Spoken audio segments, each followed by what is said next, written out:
ये एक प्रामाणिक आपको बात सुनाऊं, बहुत बहुत मन से सुनिएगा।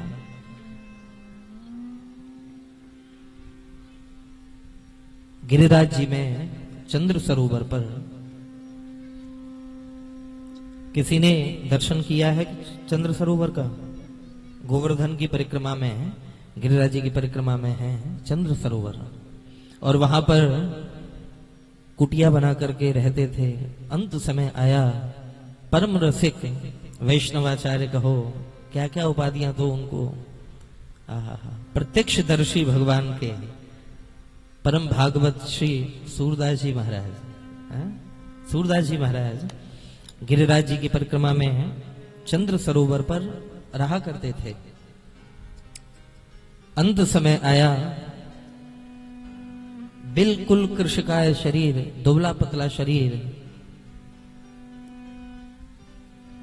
इतरत्र मलिक जो लोग थे देखने वाले, उन्होंने देखा कि सूरदास जी की स्थिति तो बहुत डामाडोल हो गई। अब ये लग नहीं रहा कि ज्यादा बचेंगे, ज्यादा चलेंगे, अब ये लग नहीं रहा। सज्जनों, सूरदास जी आज लेटे हैं, और लेटे हुए सूरदास जी ने अपने सैया पर अंतरंग मन से ही ये ध्यान किया कि हे मेरे गुरुदेव, ये आपका शिष्य, आपका ये चेला जा रहा है, एक बार तो आपको दर्शन देना चाहिए, एक बार तो आपको दर्शन देना चाहिए। ये कहते कहते सज्जनों नेत्र भराए श्री सूरदास जी महाराज के, नेत्र भराए। लेटे हैं श्री सूरदास जी महाराज, और इधर गजब हो गया मेरे भाई बहन, जगद्गुरु वल्लभाचार्य जी महाराज को इधर पता चला कि सूरदास जी की तबीयत बहुत खराब है। गिरिराज जी में है सूरदास जी, तबीयत बहुत खराब है। तो मलिक आज अपनी शिष्य मंडली को साथ में लेकर के हमारे श्री जगद्गुरु वल्लभाचार्य जी महाराज पधारे गिरिराज जी में श्रीनाथ जी से, नाथ द्वारा से, राजस्थान में है नाथ द्वारा, जहां श्रीनाथ जी विराजते हैं, वहां से अपनी शिष्य मंडली को लेकर के सज्जनों आए। और जैसे ही चंद्र सरोवर पर सूरदास जी की कुटिया में गए, तब तक सूरदास जी की सज्जनों स्थिति इतनी बिगड़ चुकी थी कि जो आसपास के लोग थे उन्होंने श्री सूरदास जी के हाथ पैर पकड़ करके उनको नीचे गाय का गोबर से जमीन को लीप करके, जब कोई व्यक्ति शरीर छोड़ता है तो आज भी सनातन धर्म में ये परंपरा है कि उसको जमीन पर ले लिया जाता है और गाय के गोबर से लीप करके उसको वहां पर लेटाया जाता है। आज श्री सूरदास जी को नीचे ले लिया, नेत्र बंद हैं श्री सूरदास जी के, सुमिरन कर रहे हैं ठाकुर का, सुमिरन कर रहे हैं गोविंद का। उसी समय जगद्गुरु वल्लभाचार्य जी महाराज पधारे, और जैसे ही वल्लभाचार्य जी महाराज आए, जगद्गुरु वल्लभाचार्य जी ने जैसे ही देखा सूरदास जी को तो हक्के बक्के रह गए। कहा, अरे सूरदास जी, ये क्या हो गया आपको, ये क्या हो गया आपको? तो जो पास में व्यक्ति खड़ा हुआ था उसने सूरदास जी के अंगों को सहलाते हुए कहा, सूरदास जी, अरे आंख खोल करके देखो, आपके गुरुदेव पधारे हैं। आंख खोल करके देखो, आपके गुरुदेव पधारे हैं। इतना कहना था, जैसे ही कानों में गुरुदेव शब्द गया, जैसे ही कानों में गुरुदेव शब्द गया, तो बल लगा करके, हिम्मत जुटा करके सूरदास जी ने नेत्र खोले। और जैसे ही मेरे भाई बहन नेत्र खोले, पलकें ऊपर हुई, देखा कि गुरुदेव खड़े हुए हैं, गुरुदेव खड़े हुए हैं। और जैसे ही मालिक गुरुदेव का दर्शन किया तो झरझर कह करके लेटे हुए सूरदास जी के नेत्र बहने लगे, झरझर करके नेत्र बहने लगे। इतने दुखी हो गए सूरदास जी, इतने दुखी हो गए। सूरदास जी को रोता हुआ जैसे ही देखा, जैसे ही सूरदास जी को आज रोता हुआ देखा, तो जगद्गुरु वल्लभाचार्य जी हृदय आज द्रवीभूत है उनका, कि उनका परम लाडला शिष्य जा रहा है, सबसे प्यारा शिष्य आज उनका जा रहा है, बहुत भरा हुआ है हृदय, लेकिन फिर भी मुस्कुराहट चेहरे पर ला करके जगद्गुरु वल्लभाचार्य जी ने कहा, अरे सूरदास जी आप रो रहे हैं? अरे आप जैसा वैष्णव भी रो रहा है, किस लिए रो रहे हो? ये देह में, ये शरीर में इतनी आसक्ति है, इस आसक्ति की वजह से रो रहे हो क्या? सूरदास जी, अरे शरीर छोड़ते समय इस देह में इतनी आसक्ति आपकी?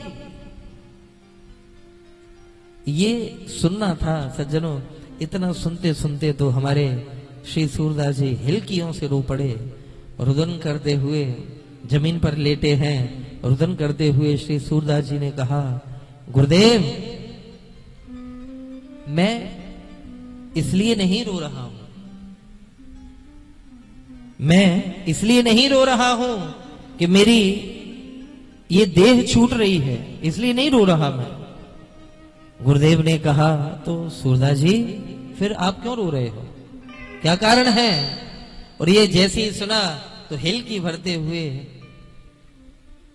सूरदास जी ने कहा, गुरुदेव आज मैं इसलिए रो रहा हूं कि जिंदगी में पहली बार आज मेरी ब्रजरज से पीठ हो गई है। आज जिंदगी में पहली बार मेरी ब्रजरज से पीठ हो गई है, तो मुझे ये भय व्याप्त कर रहा है, ये भय तंग कर रहा है कि पता नहीं अब इस छाती की इस ब्रजरज से भेंट होगी कि नहीं होगी।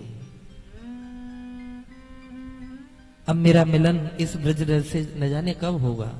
गुरुदेव मुझे रोना इसलिए आ रहा है, क्या एक बार अपने चरणों में प्रणाम करने का अवसर प्रदान करेंगे गुरुदेव? एक बार। गुरुदेव ने शिष्यों को इशारा किया और सज्जनों उसी समय शिष्यों ने पकड़ करके सूरदास जी को उल्टा किया, क्योंकि प्रणाम सीधा लेट करके कभी नहीं किया जाता। प्रणाम अगर करना है तो उल्टा लेटना पड़ेगा, तभी तो मस्तक चरणों में रखा जाएगा।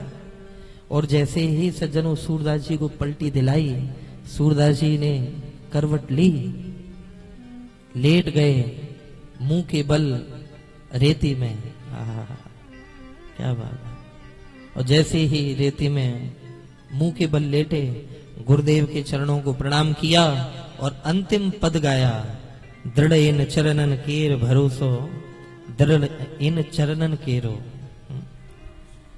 हे गुरुदेव, आपकी कितनी महती कृपा कि अंत समय दर्शन देने के लिए आप मेरे पास पधारे। और इतना कहा और उसी समय ब्रजरज को चूमते चूमते श्री सूरदास जी ने अपने प्राण छोड़ दिए। ऐसे परम भागवत श्री सूरदास जी महाराज। और न केवल श्री सूरदास जी, आज भी कितने वैष्णव हैं जो धाम में, वृंदावन में धाम की भावना से रह रहे हैं।